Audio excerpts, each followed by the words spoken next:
આજે તો અત્યારે 9:30 વાગી ગયા છે, પણ ભાઈ હજી અમે નીકળ્યા નથી, કારણ કે ભાઈ વહેલા 12 વાગ્યાનો વરસાદ શરૂ છે અને અત્યારે પણ જો ભાઈ જોરદાર વરસાદ ચાલુ છે. આમાં તો ભાઈ સાયકલ પણ ન ચાલે, નકર પણ આપણે ધીમા ધીમા જઈ, અને વરસાદ પણ વધી રહ્યો છે ભાઈ. તો આપણે વરસાદ રહી જશે પછી આપણે નીકળશું. ત્યાં સુધી ભાઈ આપણે જો સાયકલ પણ અહીં મૂકી દીધી છે અને ટેન્ટ પણ અહીં મૂકી દીધો. સાંજે ભાઈ વરસાદના પાણીથી ટેન્ટની નીચે પાણી વહી ગયું છે, પણ કાંઈ તકલીફ નથી થઈ ભાઈ. ઓકે,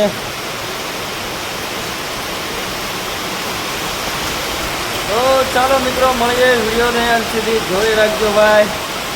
હવે અમે અત્યારે નાસ્તો પાણી કરવા માટે આવી ગયા છીએ ભાઈ.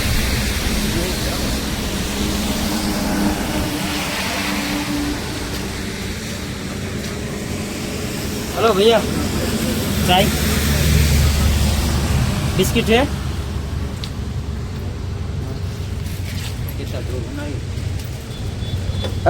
दो दे दो. बारिश हो रही थी तो नहीं गए. 2 चाय दे दो. आज तो वापस अब बहुत तेज बारिश हो रही थी शाम को, तो सुबह भी हो रही थी.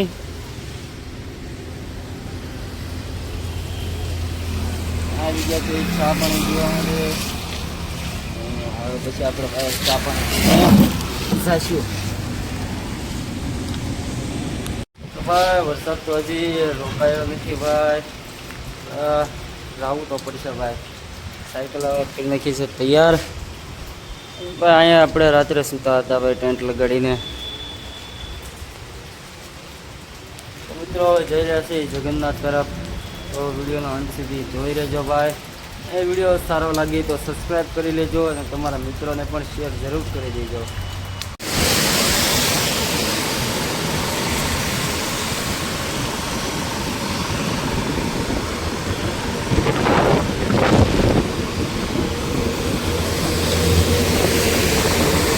અત્યારમાં નાસ્તો મળી ગયો છે ભાઈ, કેમ કે હાઈવે પર બધી દુકાનો બંધ છે. દુકાન, હોટલ, રેસ્ટોરન્ટ બધું ભાઈ આ રીતના ભાઈ અહીંયા નાસ્તો વેચતા હતા. એટલે ભાઈ આવી ગયા દહીં વડા ખાવા.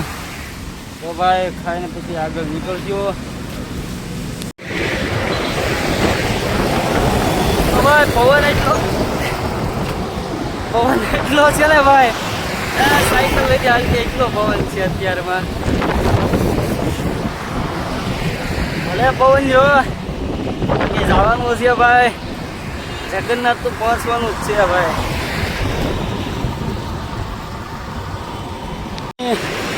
બધી હોટલો, ધાબા બધું બંધ છે.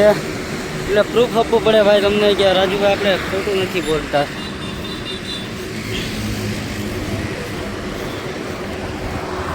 ક્યારેક ભાઈ સાયકલવાળા નાસ્તો લઈને ભાઈ રોડ પર ઊભા હોય તો નાસ્તો કરી લઈએ. સવારમાં પણ આપણે એમ જ નાસ્તો કર્યો ભાઈ.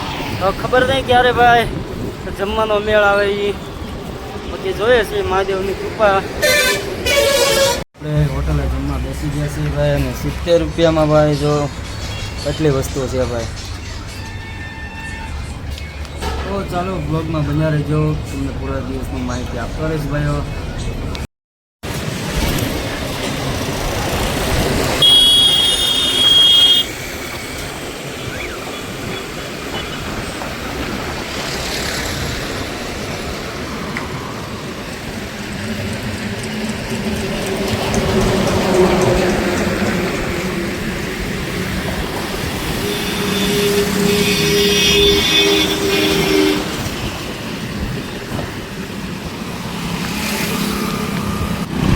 તો જો ભાઈ વિશાળ જબરી સ્ટેપ ત્યાંથી બતાવી તે ઠેર આમ સુધી ભાઈ 2 કિલોમીટર ઉપરથી પગથી નદી હશે ભાઈ.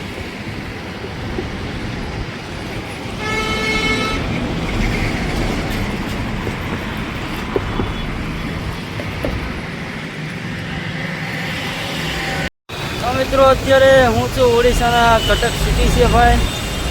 સિટી પણ બહુ જબરું છે.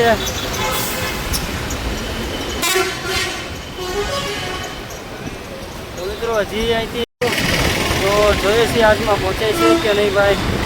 બાકી વિડીયોમાં લાસ્ટ સુધી જોતા રહેજો ભાઈ.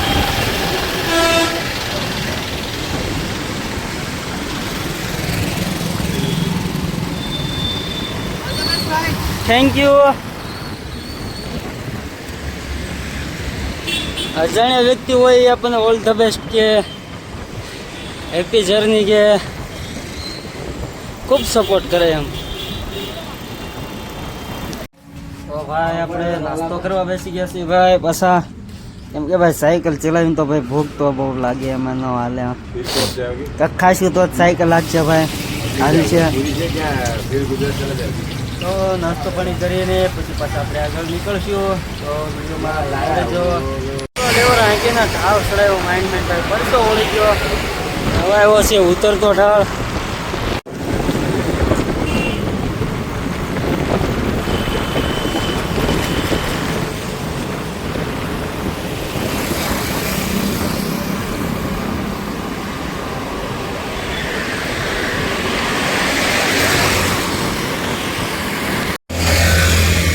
વીસ માળ પૂરા હો ભાઈ.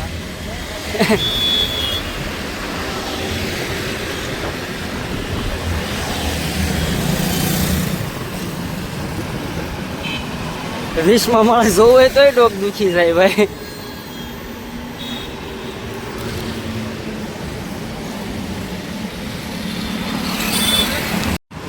તો આપણી મંજિલ છે ભાઈ હવે ફક્ત 68 કિમી બતાવે છે, પણ 68 છે નહીં, મેપમાં ખાલી 62 કિલોમીટર જ બતાવે છે ભાઈ.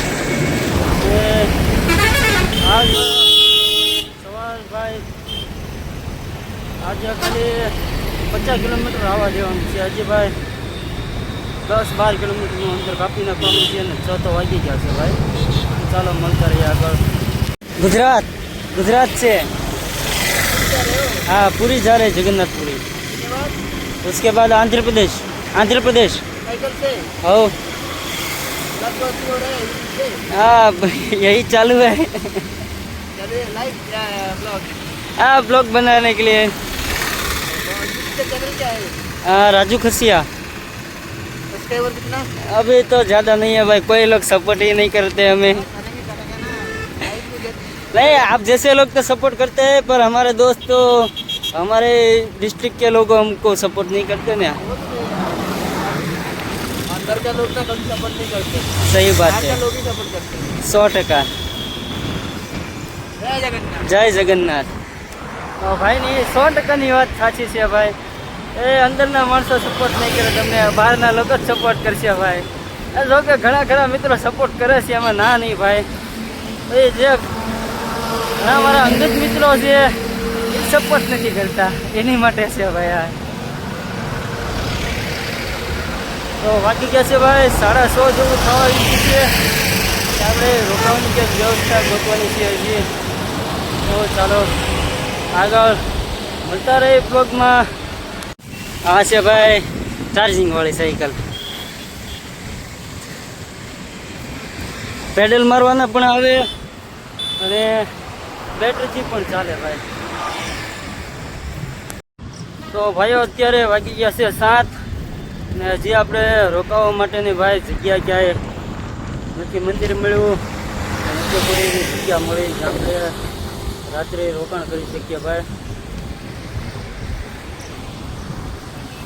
તો જોઈએ છે ભાઈ ક્યારે મળે છે. તો ભાઈ મહારાજને પૂછ્યું તો ના પાડી દીધી ભાઈ.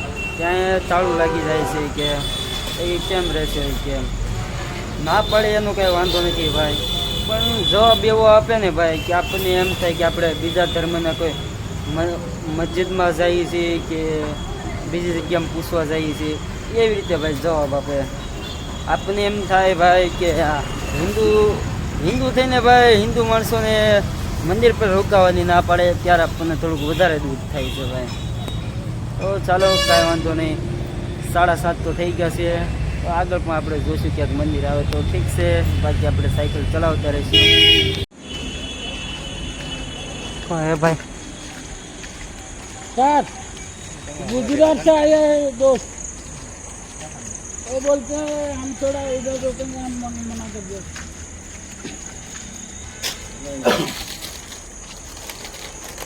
परमिशन नहीं। आगे आगे देखो, आगे मंदिर है, आगे कुछ में पड़ेगा, 2-3 किलोमीटर आगे पड़ेगा हनुमान मंदिर, उनके घर पे। अच्छा है नहाने के लिए हर तरफ सुविधा तुमको मिल जाएगी। તો ભાઈ જોયું, આ છે સાંઈ બાબાનું મંદિર, મોટું જબર છે, વિશાળ, લગભગ 1 વીઘાથી ઉપર અંદર હશે. પણ અહીંયા પણ લોકોને જરા પણ માનવતા નથી ભાઈ. આ બીજું મંદિર છે, આ તમને લાઈવ દાખલો આપ્યો છે. તરત કે પરમિશન નહીં હે. અહીંયા ભાઈ કોની પરમિશન લેવાની હોય? યાત્રીઓ માટે કે કોઈ પણ આશરા માટે તો ભાઈ આવે છે. અમારે કાંઈ ભાઈ અહીંયા કાંઈ રોજ માટે તો રહેવાનું નથી, ખાલી એક અમારે રાત કાઢવાની હોય ભાઈ. એ જુઓ ભાઈ મંદિર, આવડું મોટું મંદિર ભાઈ. એક યાત્રીને રોકાવા ન દે તો આવડા મોટા મંદિરનું કાંઈ મહત્ત્વ નથી ભાઈ મારા મતે. ભલે 5 કરોડનો આમાં ખર્ચો કર્યો હોય કે 10 કરોડનો ખર્ચો કર્યો હોય. તો મિત્રો અત્યારે 7:45 થયા છે. સાંઈબાબાના મંદિરે ના પાડે એટલે થોડાક આગળ આવ્યા છીએ. ભલે ભાઈ નાનું અમથું મંદિર ભલે રહ્યું, પણ અમે પૂછ્યું અંકલને એટલે તરત અમને કીધું કે ભાઈ વયાવો તમ તારે, કે આ તો સાર્વજનિક છે, બધા લોકો માટે આશરો છે આ તો ભાઈ મંદિર 5 કરોડનું હોય કે 10 કરોડનું હોય એ મહત્ત્વ નથી, પણ કોઈ પણ યાત્રિકોને રહેવા માટે તમે આવકારો આપો ને એ મહત્ત્વનું છે. તો આ અંકલે અમને રહેવાની હા પાડી છે. નમસ્તે અંકલ. આપણી સાયકલ છે ભાઈ, તો સામાન હવે ઉતારી લઈએ. ચાલો મળીએ નિરાતે. હર હર મહાદેવ. અને મિત્રો કાજી અહીંથી આવે છે ફક્ત 45 કિલોમીટર જેટલું અંતર છે જગન્નાથપુરીનું. એટલે કાલે અમે બપોરનો થાય ત્યાં સુધી અમે પહોંચી જઈશું. તો મિત્રો બ્લોગ નિહાળવાનું ભૂલશો નહીં, અને વિડીયો સારો લાગ્યો હોય તો સબસ્ક્રાઈબ કરી લેજો. હર હર મહાદેવ, જય જગન્નાથ.